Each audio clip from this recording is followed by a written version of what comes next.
Ençe yıl sabır bilen garaşdım durdum, özüge göğün bermedim men bar seni söyledim.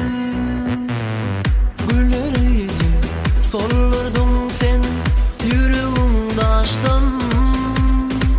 Bilsedim beyle olacağını söylemedim baştan. Beni istesem beni küsesem ben sensiz, senem bensiz.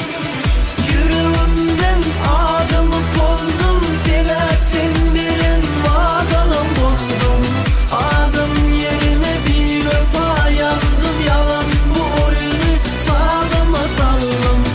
Yüreğimden adımı koydum, sebep sen bilen vadalan buldum.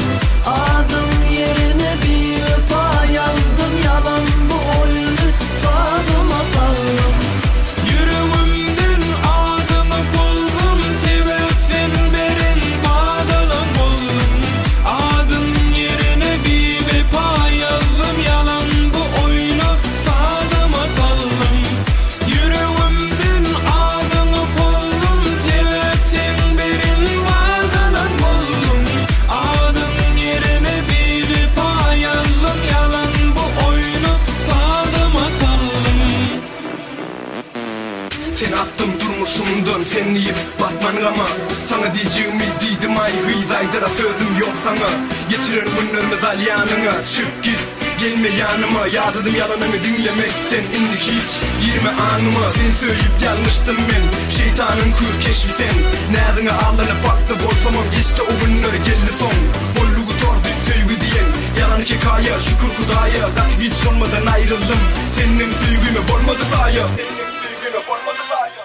Gül diyenim diken eken ellerime battı. Özgü yara göğün beri söylesin sattı. İnni istesenem beni küsesenem ben sensiz, senem bensiz. Yüreğimden adımı buldum, sebep sen beren vadalan buldum. Adım yerine bir vefa yazdım, yalan bu oyunu sağıma saldım. Yüreğimden adımı buldum, sebep sen beren vadalan buldum. Adım yerine bir vefa yazdım, yalan bu oyunu sağıma saldım. Yüreğimden adımı koydum, sebep sen bilen vadalan buldum. Adım yerine bir öpa yazdım, yalan bu oyunu sağıma saldım.